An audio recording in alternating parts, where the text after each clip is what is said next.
नमस्कार, let's mic के एक बिल्कुल नए जानकारियों से भरपूर शो में आपका स्वागत है जिसका नाम है कॉर्पोरेट दुनिया। ये सिर्फ एक प्रोग्राम नहीं है बल्कि एक खिड़की है उस दुनिया की तरफ जहां बिजनेस की चालें, स्टार्टअप्स की उड़ानें, मार्केट की धड़कनें और कंपनियों के भीतर की कहानियां आपको समझाई जाएंगी आसान, रोचक और भरोसेमंद अंदाज में। आइए सबसे पहले नजर डालते हैं कारोबार की दुनिया की आज की खबरों पर। भारत के सबसे बड़े सरकारी ऋणदाता भारतीय स्टेट बैंक ने बताया है कि उसका एकल शुद्ध लाभ दूसरी तिमाही में साल दर साल 10% बढ़कर 20,160 करोड़ रुपए हो गया है। पिछले साल इसी अवधि में कंपनी का मुनाफा 18,331 करोड़ रुपए था। एसबीआई का कर पश्चात लाभ बाजार अनुमान से 17,387 करोड़ रुपए ज्यादा रहा। ब्रोकरेज फर्मों ने एसबीआई के दूसरी तिमाही के शुद्ध लाभ में साल दर साल 17% तक की गिरावट का अनुमान लगाया था। अनुमानों में कहा गया कि कंपनी का मुनाफा 17,700 करोड़ रुपए से 18,800 करोड़ रुपए के बीच रह सकता है। वित्त वर्ष 2025 की दूसरी तिमाही में शुद्ध ब्याज आय साल दर साल 3.3% बढ़कर 42,984 करोड़ रुपए हो गई। पिछले वित्त वर्ष की दूसरी तिमाही में ये 41,620 करोड़ रुपए थी। भारत जल्द ही दुनिया की तीसरी सबसे बड़ी अर्थव्यवस्था बन जाएगा। अर्थव्यवस्था में सुधार के समावेशी प्रयासों से देश के 2.5 करोड़ लोग घोर गरीबी से बाहर आए हैं। वित्त मंत्री निर्मला सीतारमण ने दिल्ली स्कूल ऑफ इकोनॉमिक्स के कार्यक्रम में ये जानकारी देते हुए कहा कि भारत आज तेजी से बढ़ती अर्थव्यवस्था के रूप में सामने आ रहा है और जल्द ही ये दुनिया की तीसरी सबसे बड़ी अर्थव्यवस्था बन जाएगा। भारत अपनी आर्थिक मजबूती के कारण ही अपने पैरों पर खड़ा है। सीतारमण ने कहा कि सार्वजनिक क्षेत्र के बैंकों की बैलेंस शीट में 7-8 साल पहले की दोहरी बैलेंस शीट की समस्या की तुलना में काफी सुधार हुआ है। इसके साथ ही सरकार चालू वित्त वर्ष के लिए 4.4% के महत्वाकांक्षी राजकोषीय घाटे का लक्ष्य हासिल कर लेगी। केंद्र का अनुमान है कि 2025-26 के दौरान राजकोषीय घाटा सकल घरेलू उत्पाद का 4.4% या 15.69 लाख करोड़ रुपए होगा। Are at a time when India is moving fast on so many different parameters. Largely, they are all economic.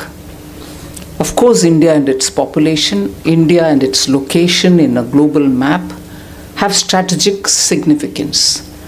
But India stands together today and stands tall and stands distinctly on its feet is because of the economic strength of India. I'm not saying we've become developed. I'm not at all saying we've become developed because Bharat is ahead of us 2047, just 2 years before you celebrate 100 years. But we are on a course. We are now today standing up to say my economy is now strong enough. Tell me, what do you talk? What is it that we are discussing globally? And tell me where I should be. And tell me why I'm wrong if I protect my interest. So you are able to articulate all this because of the strength of our economy. त्योहारी season के चलते देश में credit card से खर्च सितंबर में सर्वकालिक उच्च स्तर पर पहुंच गया। ACMIIL की रिपोर्ट के मुताबिक इस दौरान कुल खर्च 2.17 लाख करोड़ रुपए के स्तर पर रहा। इसमें महीने दर महीने 13.4% और सालाना 23% की वृद्धि हुई है।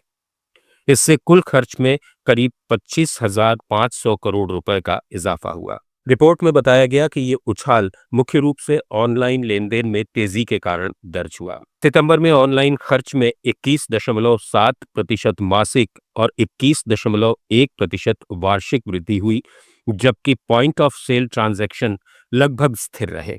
रिपोर्ट में कहा गया है कि सर्वाधिक कार्ड खर्च में वृद्धि का 4 प्रमुख बैंकों SBI cards, ICICI bank, axis bank और HDFC बैंक की रही। SBI कार्ड्स ने मासिक आधार पर 22.9% की वृद्धि दर्ज की। इससे खर्च में 75.6 अरब रुपए की वृद्धि हुई, जबकि ICICI बैंक ने मासिक आधार पर 21.5% की वृद्धि दर्ज की, जिससे खर्च में 74.3 अरब रुपए का योगदान हुआ। एक्सिस बैंक ने 19.7% मासिक वृद्धि दर्ज की, जिसमें 42.8 अरब रुपए जुड़े, और एचडीएफसी बैंक ने 12.5% वृद्धि दर्ज की, जिसमें 67.1 अरब रुपए जुड़े। इन चार बैंकों ने मिलकर महीने के दौरान कुल व्यय में करीब 260 अरब रुपए का योगदान दिया। डिजिटल भुगतान की ओर बढ़ते रुझान, त्योहारी सीजन के ऑफर और कैशबैक योजनाओं के साथ देश भर में क्रेडिट कार्ड के उपयोग में वृद्धि को बढ़ावा दे रहे हैं। भारत के सबसे अमीर 1% लोगों की संपत्ति 2000 से 2023 के बीच 62% तक बढ़ गई है। G20 की दक्षिण अफ्रीकी अध्यक्षता के तहत तैयार की गई एक रिपोर्ट में ये जानकारी दी गई है।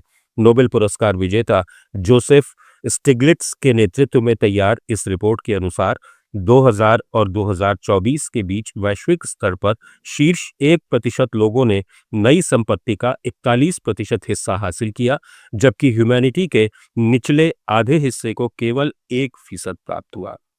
रिपोर्ट में कहा गया है कि मोटे तौर पर मापी गई अंतर्देशीय असमानता में कमी आई है, क्योंकि चीन और भारत जैसे कुछ अधिक जनसंख्या वाले देशों में प्रति व्यक्ति आय में बढ़ोतरी हुई है। इससे वैश्विक सकल घरेलू उत्पाद में उच्च आय वाले देशों की हिस्सेदारी कुछ हद तक कम हुई है। साल 2000 से 2023 के बीच सबसे अमीर 1% लोगों ने सभी देशों के आधे से अधिक देशों में अपनी संपत्ति का हिस्सा बढ़ाया है। ये वैश्विक संपत्ति का 74% है। रिपोर्ट में कहा गया है कि भारत में शीर्ष 1% लोगों ने इस अवधि में अपनी संपत्ति में 62% की वृद्धि की है। वहीं चीन में यह आंकड़ा 54% है। देश में कॉरपोरेट डील मार्केट ने 2025 की तीसरी तिमाही में मजबूत प्रदर्शन दर्ज किया है। पीडब्ल्यूसी की रिपोर्ट के अनुसार इस अवधि में कुल 999 सौदे हुए, जिनका कुल मूल्य 44.3 अरब डॉलर रहा। रिपोर्ट में बताया गया है कि ये पिछले 6 तिमाहियों में सबसे ऊंचा स्तर है। तिमाही आधार पर सौदों की मात्रा में 13% की बढ़ोतरी और डील वैल्यू में 64% की तेज वृद्धि दर्ज की गई है।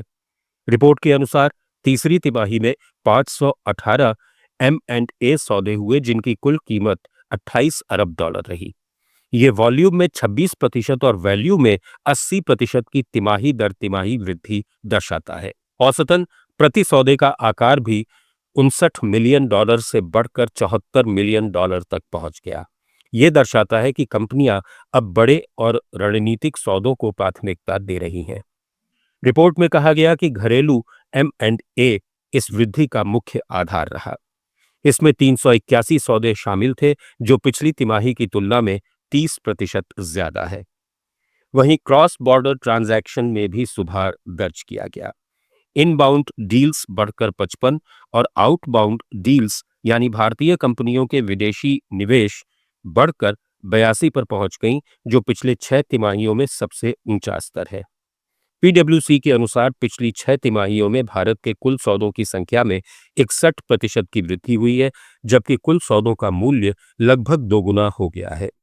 ये देश के अधिक परिपक्व और मूल्य संचालित निवेश परिवेश की ओर संक्रमण को दर्शाता है। कॉर्पोरेट दुनिया में फिलहाल इतना ही। जुड़े रहिए लेट्स माइक के साथ।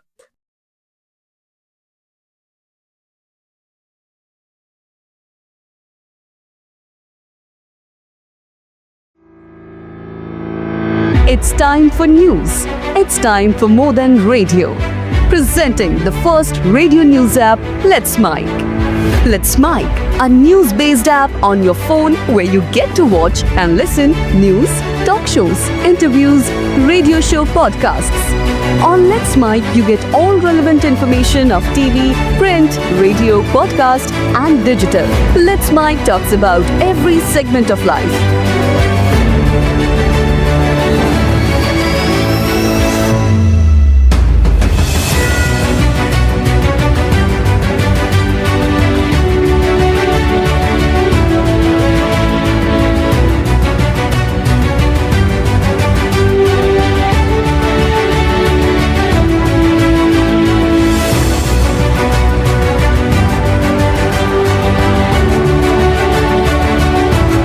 minutes mic is not just a revolutionary idea. Download the app now from Play Store. Available both on Android and iOS mobile phones. Follow us on